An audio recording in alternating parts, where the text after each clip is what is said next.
let me into my zone. Please don't let me into my zone. Let me into my zone. Let me into my zone. Let me into my zone. Please don't let me. Well, welcome back to Krown's Crypto Cave on this nice little lazy Sunday. A lazy Sunday, perfect for long-term analysis, and actually a few things going on in lower time frames as well. We did hit the targets from yesterday around 7,400 and 7,350-ish region, so I want to follow up on that. I've actually put a trade on myself, so I want to, do a little bit of proof of trade, which I haven't done in quite some time on an actual video because I haven't really been holding many of these trades, but I do believe that there's potentially a nice opportunity in play right now, and it meets my criteria for what I look for in a trade. So I'm happy to take it as always. And the first potentially, multi-day hodl trade that I might have, depending upon how this next 6 hours of price action goes. So we'll get into that in just a bit here. I do want to remind myself to talk about the Krown trading app. That is going to be coming out for public use somewhere around Christmas time. We're hoping about a week before Christmas time. And we'll be bringing back the Jewel as well, most likely, but we want to make sure that everything's all kosher beforehand with that. So may or may not happen, but I know a lot of people have been asked about that. So we're going to do our best to prioritize such things. And what else do I want to say? For the people who are already in the programs, the technical analysis program, the options program, or the Jewel program, you obviously have access to the application. It does only run on Windows 10 right now. No Android, no iOS support. It will be coming in at a later iteration for a little bit of a lesser version. Not to say that those are lesser people, but I mean, the Apple people, so fair enough. Anyways, Elsa is sleeping in the other room if you're wondering why I'm whispering today. And I'm thinking about food all fucking morning, man. I'm goddamn hungry right now. So let's waste no more time. Let's get into the live scene. I would like to wish you the best, and also the happiest on this very holy of holy Sundays. With that said, I'm pressing the button, friends. And there she is, Bitcoin on the daily. And you can see that, yes, on the daily, we are in a full-on bearish splayed of major moving averages, all lower periods trading below higher periods, and they're all starting to get divergences away from each other. So the trend is strengthening to the downside. In fact, even looking at the lowest period, we got the 10 simple, the red 10 simple right here. That one almost looks like it wants to curl down. But to follow up on what this video began with, I'm actually in a trade right now. And the trade is, I'm actually long Bitcoin, about 180,000 contracts on my streamer account. Of course, I've been doing positions on my main account, in the meantime, having a little bit more hodls here and there. But as far as my streamer account, it's been pretty barren except for the scalp trades, which I've been posting on. Some of them I didn't really post because they weren't really worth it. It's like too small and not really helpful, I don't think. But this guy right here, I am actually looking at this position at 7,400 buyer, and the reason why I did this was just simply yesterday, looking at the structure right here, it does look to me like we are trying to put in a little bit of a reversal-ish type formation. Whether you're just looking at this formation right here, which would look like accumulation, and also potentially a cup and handle in the making, although we certainly have a lot to do for the handle thus far. And the greater formation that is this Adam and Eve pattern right here, which can be a bottoming formation. I don't see it work out all that often in Bitcoin land. I don't think that it has a high degree to hit, or at least not super high. Probably somewhere around the low 60s, if I recall properly from what my quant friend told me about his research, his firm's research. So somewhere around there, is it good enough to put on a trade? I think it's good enough to put on a trade for right now, just because all higher time frames are suggesting that we probably play out and try out a little bit more upside from this region. So a very easy trade to be managing, and because I got it right on the pivot that I wanted, right around that 7,400-ish region, I don't have to risk all that much to figure out if this trade is going to go in the opposite direction. I'll let it probably go down to maybe like 7,350, of which I actually do think that we could very easily come back down there. But one of the reasons why I actually took this trade was just based off the 2-day right here. We've regained the 10 simple moving average right here with the last closure, and we just come back down and simply retested it thus far. So the next sort of let's see, when does this end? Does this end tonight? Yes, it does. So it ends tonight at 7 p.m. Eastern Standard Time. Jesus Christ, man, I gotta slow down my speech. But hey, it offers up a very easy way to trade as long as we don't take out the low of this dildo right here. I'm essentially looking for another retest of somewhere around the purple 200 exponential moving average between that region and also the 21. So anywhere between like 78 to about 8,000. So potential $600 trade on the table. And I'm about 25 Bitcoin long on this on my streamer account. So that would be like 12,000, 13,000 bucks if it does hit. So that's kind of what I like. And I do think that that's not really, it's it's not really doing anything super crazy right around here. Make no mistake about it, even though I am long, all higher time frames are bearish. We are in a downtrend on all time frames that matter, all the way up to a week, or sorry, even like a triple weekly, I believe. So I am trading against the trend right now, which I typically do not like to do. But we do see a lot of things on the higher time frame starting to switch around. Daily Stokes are up and at them. They're going to be getting into the bullish control zone likely, or at least testing it on the next tick. You can see that we've actually formed a pretty nasty resistance right in this region, right around the edge of the bullish control zone that we've been away from ever since September of this current year. So, a few months it's been going all the way back on over into this breakdown from about 10.3, I believe it was.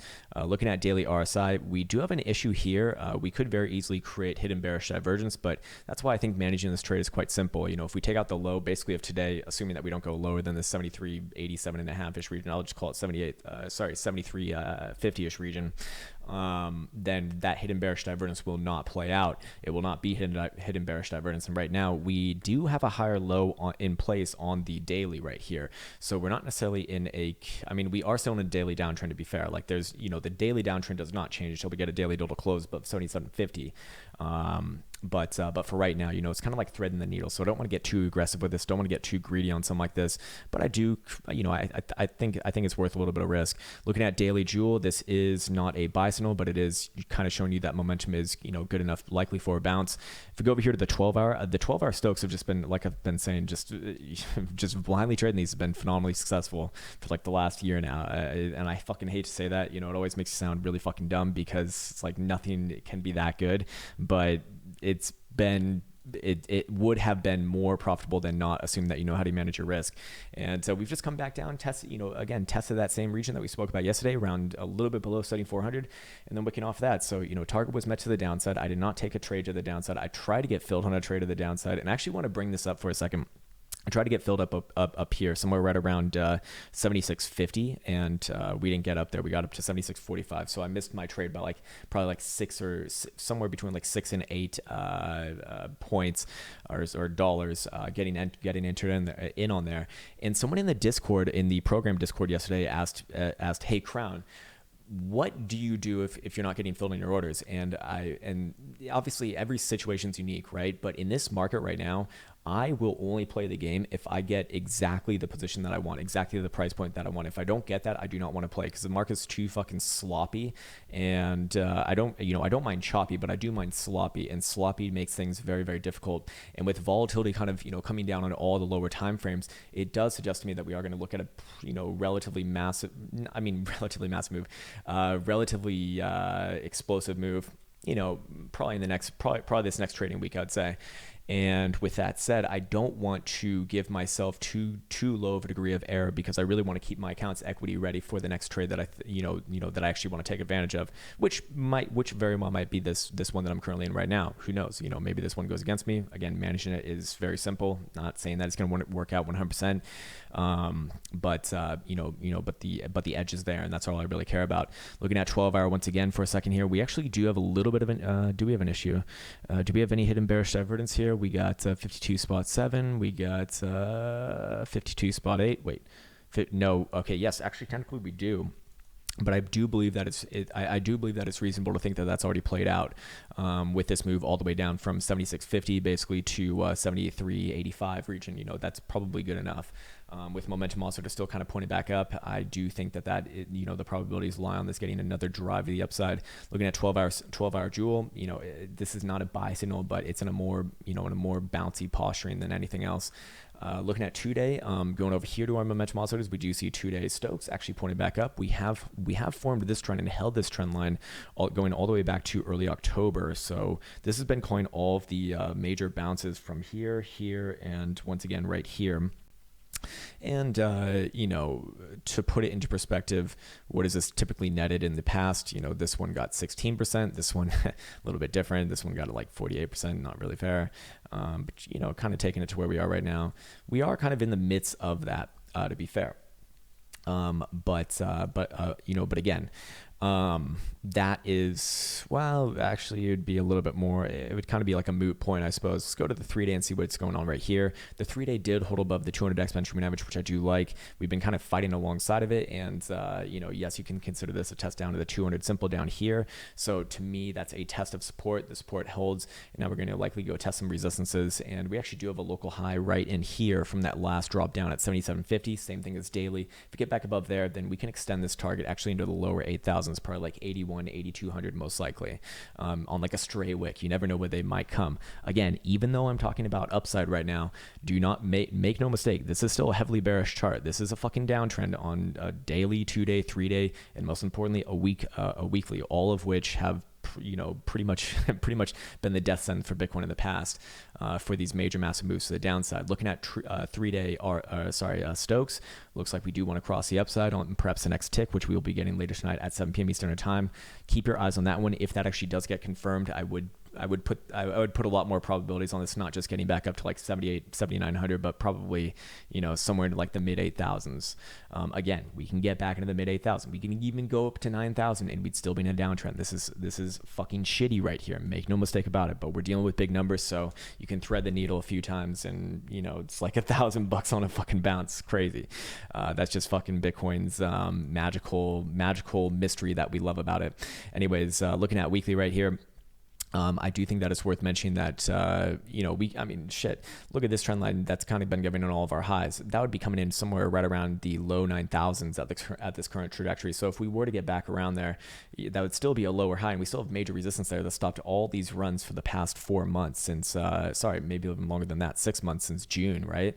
Weekly oscillators are actually pointed down right now. We do see weekly Stows coming down, which I'm a little bit surprised to see, to be quite honest with you. And weekly RSI is heavily bearish here, heavily fucking bearish. And weekly Joule is a continuation sell signal. So, how much upside could we have after this? I'm not, the more that I look at this, not so confident, honestly. Anyways, so let's go over and check out the bi-weekly, which I think may be ending today. Yes, it is ending today. So the bi-weekly does look like it's going to hold off the 55, and we are just playing in a range between the 21 and the 55. 21's at the top side of the range, about 8,000 to 8,200-ish region. 55 is where we've been putting in all the dildo bodies to the downside, 6,900, 7,000-ish region. Again, basically what we've been saying for this past month, that I don't really expect like a big breakout to the upside above 8,500, we'll call it. I don't really expect a big breakdown to the downside below, let's call it like 68, 6,900. I think that this month is going to be mostly ranging between that 7,000 and 8,000 level, and very, very frustrating and very annoying. And then probably like somewhere late January, early February, we see a pretty massive move, and I do think that it's likely to be the downside. Looking at 2 week RSI, it's a little bit more bouncy than not, but it's still it's a bearish RSI, yes, but it is more bouncy off this first test off the bearish control zone. So typically you will probably pop back up and test around the neutral, right now we're this one's going to move very, very slowly. It takes 2 weeks to get a fucking tick, right? Looking at 2 week Stokes, still coming down and still nosediving down. These have been pretty damn good at getting the macro trend, and 2-day Joule is just unhelpful here. It needs more time to kind of populate. So let's go back to the lower time frames. I kind of skipped over them to begin this. To be fair, the 4 hour is kind of nasty right here, to be fair. 4 hour Stows coming down. Let me just get rid of all this.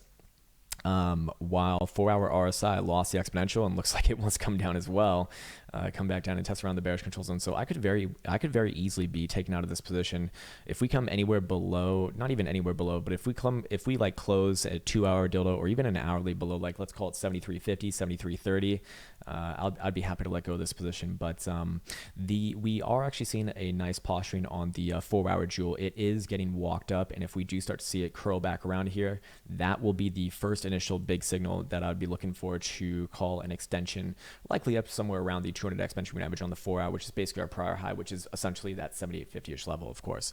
If we go down to the 3 hour, we do see that the 3 hour is actually trying to put in a little bit of a base right here. Could we be putting in hidden bullish divergence between this point and this point? Yes, we will actually. I mean, in fact, this is confirmed as a local low. So yes, it technically is, although I don't really trust a 3 hour too much. Same thing with 2 hour. We got the same thing going on right here and right here. Hidden bullish divergence is in place. 2 hour Stokes are coming way down. And if we see the hourly flip around, I'd say the buy hourly is probably soon to follow. And we actually do see a nice support trend line forming here as well now, don't we? So good that it actually is bouncing off this region as we hit around the critical zone. That's what you'd expect to see, and that should carry on over into the 2 hour, which should spill on over into the 3 hour and then 4 hour. And that's how I'd see Bitcoin getting back up to the 7550 7600 level, and then having a little bit of a short form consolidation right there, and then perhaps working its way higher upwards and onwards. I do want to talk about this for a second. Let's go over here to CMEs. CMEs have something very, very nasty going on. We're going to see an exponential moving average death cross on CMEs probably in the next week or two, somewhere around here, like 10th, 11th of December, which would actually be mid to late this coming week. And I'm talking about the green 55 and the purple 200, which price action, being sucked up into that area as a cross happens is actually really fucking bearish, typically speaking. And I consider this kind of like last test as the validity test of this death cross, if it is going to be legitimate. If we rally up into it, and rally up into it means anywhere between basically these major moving averages right here, let's call it like 7900 all the way up to 8200. And then we get rejected as they cross. That is exactly what you want to see on like a perfect death cross, and that is when you're going to see very, very nasty moves to the downside. We don't really have too many iterations of this on CMEs because it hasn't really been around for that long. We didn't even really get the last one because it was the bear market had already kind of begun, so it didn't really have enough time to populate. But you can look at spot price action and kind of do the due diligence on that one. I'd imagine that CMEs are going to hold even more weight, so it would align with another drive up into this region. Maybe when we get above, maybe even we pop up all the way to upper or mid to upper 8,000s possible, and then as long as we get that and then come back down, big fucking problem long term. But for now, I do think that regardless of the fact whether you're super bullish, super bearish, probably do work our way up and test it, at least around here, which should be a little bit in the upper 7,000s. And then we'll kind of come back and reassess. So looking at CME momentum oscillators, we do see daily Stokes are pointed upwards and onwards. Good. We do see daily RSI is bearish as fuck, but looks kind of bouncy. I did regain the exponential, so I do like that. And we're going to be opening up the new weeks of trading action. I should mention this, the weekly did close pretty fucking lackluster. It closed right around 74.60 region. So we're pretty much trading parity with spot right now on CMEs, which would suggest that this is kind of unhelpful. It doesn't really give us all that much. Technically, this would actually be more on the bear side if you're just going by dildo bodies or, just kind of like analyzing those. But I haven't found as much use for that sort of analysis in cryptocurrency as I have in traditional land or Forex and commodities. Of which I should fucking mention this, man. I keep on forgetting to talk about this, and I did this like literally a fucking week ago. I made a new bonus module for the technical analysis program, basically talking about the differences between trading cryptocurrencies, well, mainly Bitcoin, Forex, commodities, and in traditional. So definitely check that out if you haven't already. And there you go. Anyways, what else do I want to say about this chart right here? What do we see on weekly? Weekly Stokes look nasty. Weekly Jewel is actually really nasty here too. And weekly RSI is the weekly's bearish as fuck. It's really bad. So is it possible that Bitcoin actually does dip back down below and absolutely shatter this level right around low 7,000 and we head down to like mid to low 6,000s? Yeah, absolutely. But the way to trade this is quite simple, or at least in the way that I would look at this. As long as we don't take out last week's wick low, which is 70.85 on CMEs, then yes, I would say that's I wouldn't really look for that to happen. But if we do take out last week's low, then this is going to be very, very bad. Anyways, what else do we want to talk about while we are here? I feel like I've kind of been scooting around the whole charts a little bit too fast, so maybe go back to the daily. Again, I do have a big problem with the daily. We have, like I said, we have all lower periods trading below higher periods. They're all getting good divergences away from each other. This is a bearish chart, and the daily is technically in a downtrend, although we do have a higher low potentially in place. But that also means that if we take out this area, 7,200, big fucking problems. We will very likely come all the way back down to at least 6,900 and probably lower over time. I don't think that we're going to double bottom here. It's very unlikely. You very rarely see a double bottom in Bitcoin land. In fact, I can't recall one single double bottom that held long term. They're all just major massive strikes at the low. bought up almost immediately. So I would say something like that. Anyways, I do want to mention that, remember, CMEs have the death cross happening somewhere around like the 8200-ish region. That's going to be exactly in this pocket right here along all this, this whole pocket of resistance, which is also marked off by some major moving averages as well. Again, as we're getting these guys crossing. Not only that, but I want to mention this as well, which I've been mentioning quite a bit, but let's do a little bit more of a deep dive into it today. So this is the white 200 moving average and the purple 200 exponential moving average. The exponential moving average by nature is more reactive. That's just how it's fucking programmed. So we're using two very high period moving averages, and basically whenever they cross, the exponential being kind of the signaler. If it crosses below, generally bearish; above, generally bullish. Back testing it back on over here, above, generally bullish. Right on over here last time to the downside, generally bearish. Before that, going all the way back to 2015, sorry, I should say. Generally bullish right on over here. As they kind of cross back up to the upside, the bear market's over, and crossing over here to the downside, bear market begins.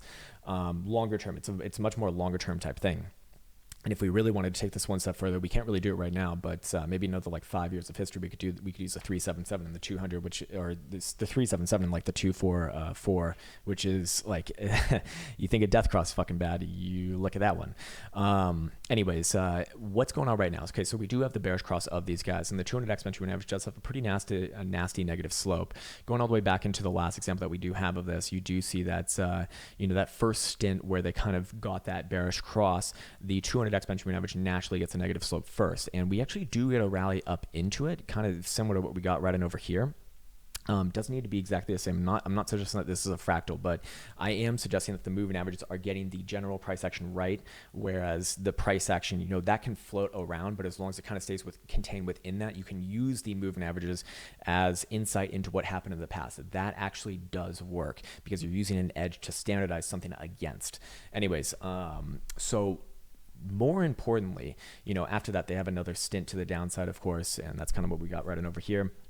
And then after that, we actually get a negative slope on the 200 simple. But notice that when we get a negative slope on the 200 simple, at some point in time, Bitcoin does come up and test it. Somewhere between the 200 exponential moving average and the 200 simple, which you can imagine that the 200 simple is not going to get a negative slope anytime soon. It's really going to take a long time here. In fact, it's like barely flat right now, kind of slightly negative. The thing with this is that if we do drag this out like another couple months, you can imagine that it would start to get a negative slope somewhere right around here. Again, this is very bad technical analysis. What I'm doing right now, you're not supposed to kind of imagine things in the future, but if you can just put that aside for a second, because it is a Sunday and why not talk some bullshit right now. You can imagine that would happen somewhere right around here, late January, early February. That's essentially what I'm looking for, and that's how I'm getting kind of my time zones. And also, the 200 simple is very much in line with making lower highs on all the higher time frames, right? So the 200 simple is literally below that last prior high that we had around 9,500. In my opinion, there's no reason to be like long-term or even, medium term is a different terminology, but long-term or macro term bullish as long as we're below 9,500, especially, and even take that step further, this 11,500 area right here, and I'd even say 12,000 on top of that, just so I don't get fucking faked out like last time, which was quite embarrassing. But hey, at the end of the day, these are two major resistances turning down on the max scale just right now, while Bitcoin is trying to rally into, gonna try to rally into them, and even at them, we'd still have a fucking downtrend on a daily, of 2-day, 3-day, weekly, bi-weekly, triple weekly, and at some point we will, assuming that we put in another high here, we don't get back above 9,000. We will have, we already have a lower high in the monthly, but we can't really, we can get a lower low on the monthly. It's just we have to go below 3,100, so it's not happening anytime soon either. So it's not that helpful. But you get my point. There's a lot of structural resistance built up in this region, and I do think that this area of fuckage is the mid to low 8,000s. So I will be looking for potential big trending shorts somewhere in that region. But for now, Bitcoin kind of looks like it wants to bounce, although it's kind of, there certainly are some signs of weakness even in the higher time frames too. It's just pathetic, man. It's fucking pathetic right now. But this trade, going back into it, I'm long about 25 Bitcoins and about $60 in the profit. So what? That's like $1,700 plus fees, and you actually get paid for getting filled on limit orders. But yeah, fair enough. out, again, easy to manage. So yes, this is an issue from a longer term perspective. Keep in mind that this 200 simple, probably curls down around here. That would be the mid to low 8,000s. Where does it match up with anything on a weekly? Well, of course it does. In fact, if we go back on over here and put on all the major moving averages, we do see that the 10 simple and the 21 exponential moving average are migrating their way there right fucking now. And this is a big deal because longer term, let me do this properly. Longer term, what's going on here? Well, anytime that we've had the bullish or bearish cross between the 10 simple and the 21 exponential moving average, we have seen major massive moves to the downside. Even just looking at the slopes of these guys has been bad enough to produce major massive moves to the downside. The last example that we have was right on over here, but they both get negative slopes. You take that last prior high before that and to the next low, 70% down. Then we actually get the cross right on over here, and from next high to next low, 68.25% down. Pretty fucking nasty. Let's go to the prior iteration before that. And of course, the same thing works to the upside, although it's a lot more than 68% to the upside. It's like fucking hundreds of percents. It's pretty fucking crazy. So you have this iteration right here. They both get negative slopes. Take that prior high to the next low, 78% down. They get the cross right here. Again, something like this, about 72% down. You get that. This one right here, negative slopes, and about 71% down. The cross not really getting you too much of a trade here. It does actually force price action down once again. And this guy right here, both getting negative slopes from prior high to next low, was about 77% down, right? So we do have not only the bearish cross, but we certainly have we certainly do have negative slopes on both of them as well. So taking the prior high right on over here and just shaving off potentially like 70%, where that put us down around about mid to low 4,000s. So I do think that that's a legitimate possibility because we can line it up with many other things as well. Going over here to the daily, not the daily, but the weekly, we do have a head and shoulders on the weekly, and as long as we're living below the neckline on this proverbial head and shoulders, the target of the head and shoulders is viable and valid, and that would quite literally be, if we were to do it properly, got a little bit of a double head for this fucked up garbage here, but that would be putting us down around, again, mid to low 4,000s. For that measure move. Here's the thing though about the head and shoulders measure move. If we do get back above the neckline and close above there, especially on a weekly, that goes out the wayside, so it's no longer relevant. But let's just look at what other confluential factors we have in that region. We can also look at the volume profile. Look at the volume profile right here. This is your highest, thickest node. I mean, if you just ignore the one at $1,000, so hopefully that one doesn't get hit, but you never know. But we do have some pretty massive volume profile being built up in this region right here. Where is that region? Mid to low fucking 4,000s. Of course, we got one on our last little low right here, right around 6,500, mid 6,000s, and that's producing, a good move thus far, but I'm not so convinced on it just yet. Not only that, but let's take it one step further. Let's go over here and let's put on a good old fib from the low to high of our last cycle. And where's the 786 coming in around? Well, that's 5,500. That's an area of interest. I do think that is very much a potential reverse point as well. And then the 886 all the way down here at what is it, 4,450, right in the middle of the 4,000s. Guess where we bottomed out in the past two cycles on Bitcoin land on the macro scale? Well, right here, 886 in 2014, 2015, and around the 886 in the prior cycle before that. So not as good, but you can see that it does have, Bitcoin does kind of love it from a longer term perspective. So anyways, going back into it, what else do I want to talk about? We can talk about, I think that's pretty much it that I want to talk about right there. So I just basically laid out a fucking doomsday target. Let me really titrate this down and get more surgical on this bitch. As a trader, I will never look at that as like, okay, we got all these things pointed to 4,400. I'm getting short as fuck right now. No, fuck no. This market's going to ebb and flow. And that's just not the smartest strategy. But more to the point of that, just because I have targets down there does not mean that I blindly target that region. I look at each and every level that I have marked out here as a potential reversal point. Extremely likely bounce. So we already got this guy right here. So if we did come back down, or girl, depending upon which it is, let's see that wick there. Do you got a wick? Do you got a big wick? Let me see that wick, boy. God damn it. Anyways, you do see this level right here, right around 6,500, we'll call it. That one's already been tested. I do think that if we come back down around there, maybe another small bounce, but unlikely likely to hold. And I don't think that this one holds, personally speaking, but could we reverse from here? Yes. How do we know that we reverse from here? Create a fucking uptrend on the weekly. The weekly trend has been the easiest way to trade Bitcoin for the eternity of eternity. Anytime you get a confirmed downtrend, that's your 70% move down right here. This is how I knew to get out at 16,000 a couple years ago. This is how I knew to get long at 4,000. Earlier this year, of 2019. And this is why I got bearish below 10,300 right here. That's when we created a downtrend.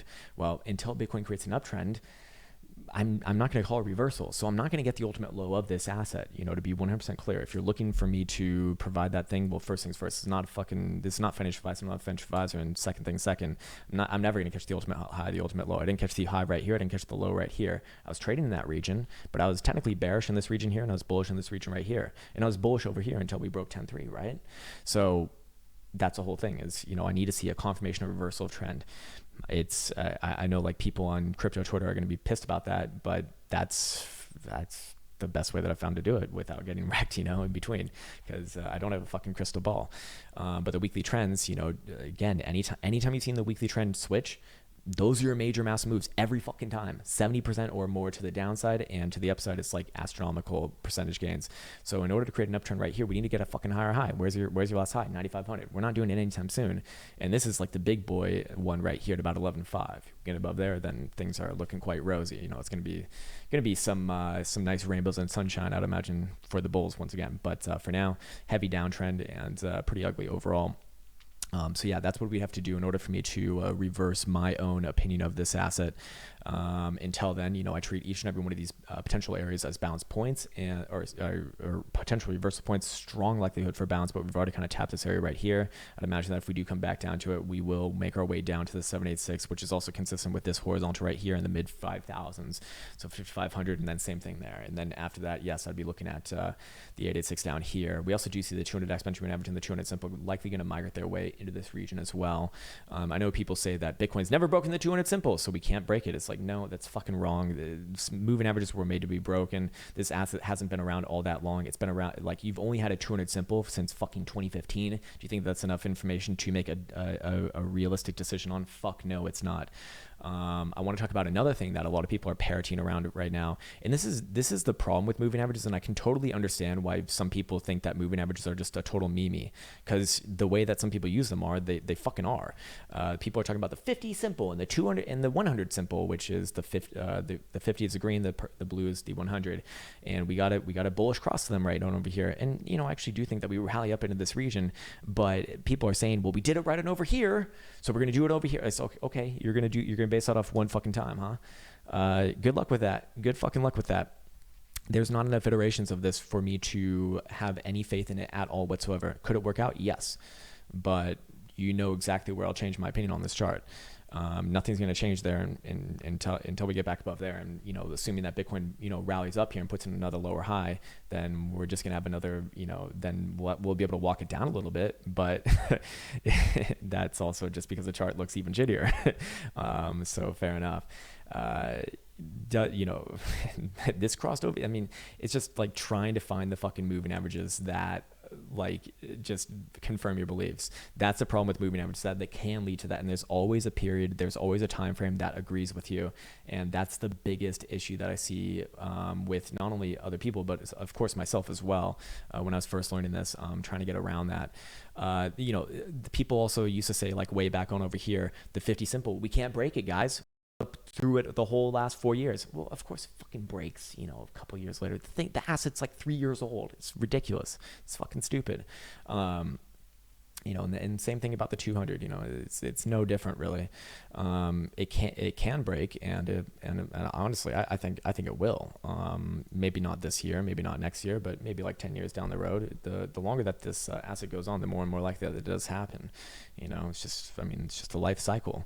Anyways, let's go check out expected moves chart right now. We do see a pretty tight range between about 72. Oh wow! So wait, hold on, is this right? I feel like I got some. No, this is right. Very strange. I was not expecting to see this. All right, so the probabilities are actually more on the downside. Testing the downside once again, 7250. 68% between 7250 and 7650 up here.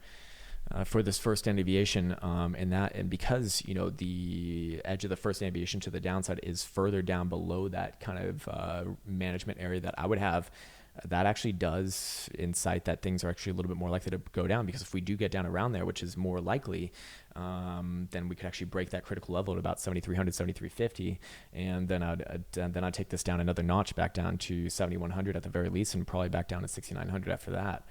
So fair enough.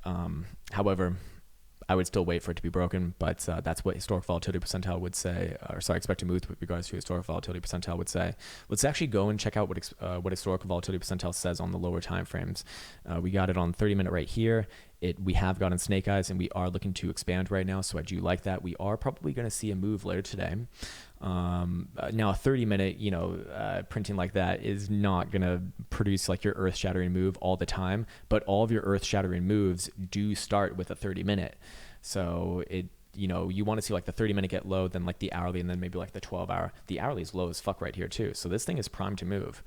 This thing is very much primed to move. Let's go over and check out a 4-hour. 4-hour is contracting still, so this tells me that we probably have a decent move, but not like a $500 plus move here. I don't think that we're looking at that right now. Let's go check out a 12-hour. 12-hour is contracting as well. Longer term, you can go all the way back on over here to what is this, July of this current year, and we're still kind of filling this guy in. So I think it's going to be a while still, really. And now speak to like the greater breakout, like multi-$1,000 moves, which, if we ran a regression on it, would probably be like somewhere in mid 2020, I'd imagine, which kind of lines up for, the next major move on Bitcoin, in my opinion. Okay, what else do we want to talk about? Let's talk about the Bitcoin VWAP ratio for a second. I won't go through the full explanation of this, or maybe I'll briefly talk about it. We're looking at 3 different moving averages on the VWAP, which is just volume weighted average price. Look at all of them in relation to where my curse currently is right now. Sorry, someone actually made an indicator for this.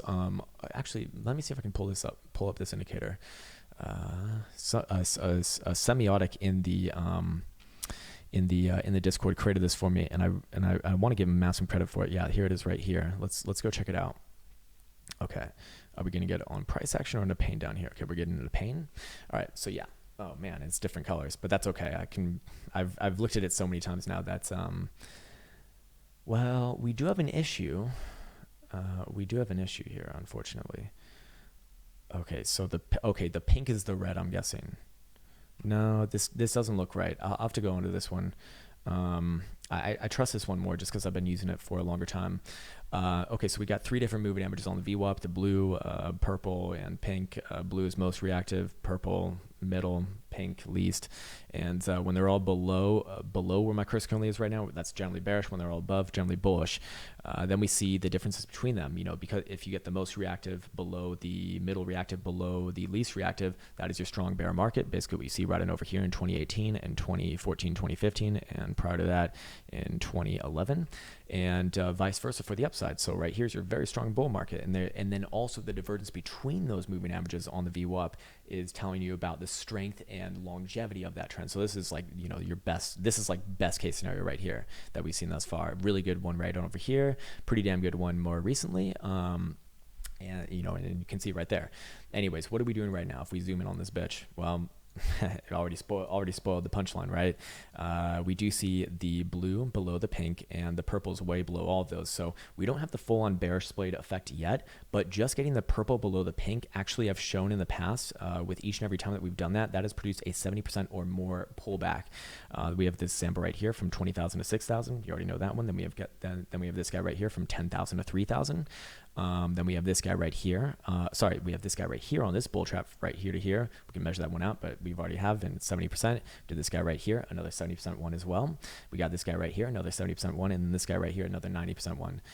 I don't want to go back and measure all these guys through, because it's just fucking annoying, but we've already done that at the beginning of this video, and we can maybe just trust in this. The only one that we didn't measure was the 10,000 drop to 3,000, but doing a little bit of mental math, I'd imagine it's pretty much right smack dab in there. Yep, 68%. Holy shit. Anyways, just more things suggesting that while Bitcoin might be in a little bit of a short-term up right here, long-term is still very much down. Looking at the Bitcoin difficulty ribbon, we are also contracting on this. We're seeing the ribbon actually converge on itself, which you typically do see into these halving date events, although we only have 2 iterations before, so it's not really that helpful. But to be fair, you know, this is putting downwards pressure on price action. That does make sense from a fundamental perspective. You know, the shittier miners who didn't prepare for this event and who are running tight margins, they're going to get washed out. And they're probably not using futures to hedge themselves. Going to be having to sell all their wares and then sell all their fucking equipment. It's going to flood the market, and then, well, that puts a lot of sell pressure on things. And then longer term, it actually is good for the ecosystem. It's going to reward the people who actually, you know, plan for the more intimidating times, perhaps. But it certainly can be done. Making sure that I'm actually recording right now, because we're already fucking an hour into this video, and and my microphone's working. That's great. Good fucking one, Krown. Anyways, okay, cool. Let's see. What are traditional markets looking like? Bullish as fuck.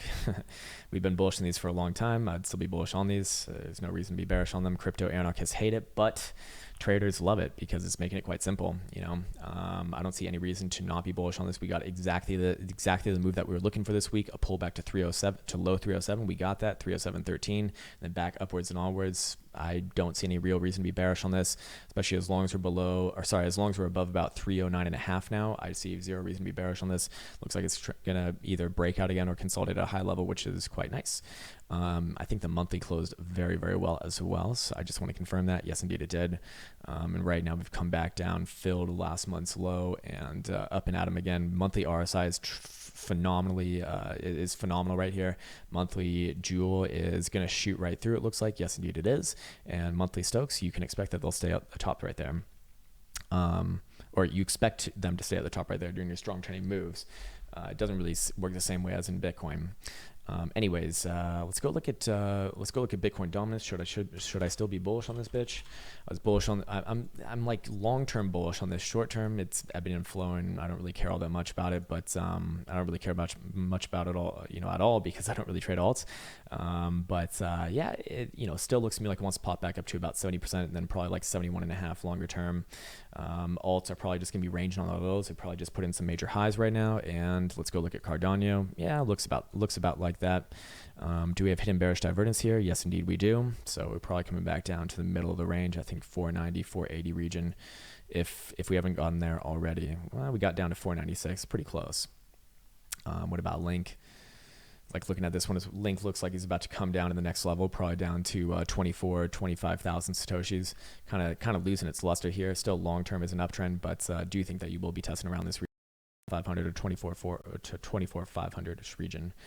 Let's go look at the other top shitcoins. What about Mrs. Litecoin right here, the beautiful bitch that we all love to well, that she hates uptrends, but we love her still. Yeah, so you got the 200 simple and 200 exponential moving average and the 21 exponential moving average all below your last prior high on a weekly. That makes it really likely that it's going to go back up and just reverse the trend right now. Fuck no, this thing's fucked.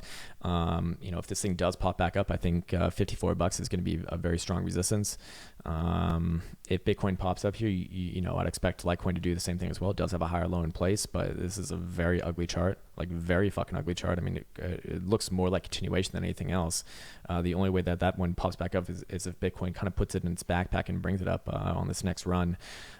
Same thing with Mr. Butyrol. Absolute destruction, absolute mayhem, just disgusting. Zero reason to be bullish on this as long as you're below 191.5, at least in my opinion. You know, shorter term timeframes, again, whatever Bitcoin does, this thing's going to mirror most likely. But if I was just looking at Butyrol and Litecoin, I'd say continuation, and these things just look like absolute dog shit.